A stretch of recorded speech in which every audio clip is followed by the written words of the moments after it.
Hey guys, it's Chris Hotze. When I was growing up in this house behind me, my dad was in his 60s, and I remember my dad gave me a check one day. He showed it to me, and the check was his pension check from his company that he worked for over 30 years.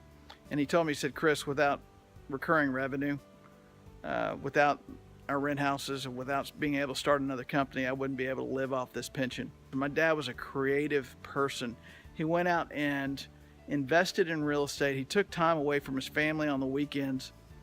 And that taught me that, Saturdays are not play days. Saturdays are days that we go out and take a look at real estate. Sunday after church, Sunday after the cafeteria, we were driving through Rice Military. We were driving through Larchmont, looking at properties, checking to see what was for sale. We would have the station wagon full of kids. And we learned at that moment in time that there is a sacrifice that goes to not just letting something go to like a 401k or through your pension fund that my dad talked about, but relying on yourself. My dad taught me self-reliance and self-sacrifice that ultimately was going to pay off at a later point in his life. It actually proved true.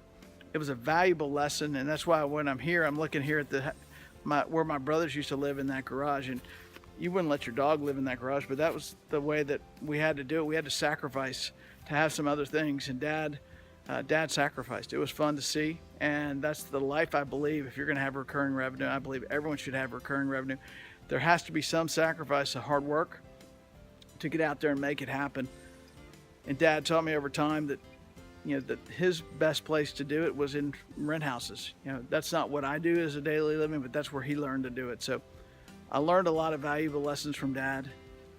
Sacrifice that goes with owning real estate over time, I believe to be extremely valuable.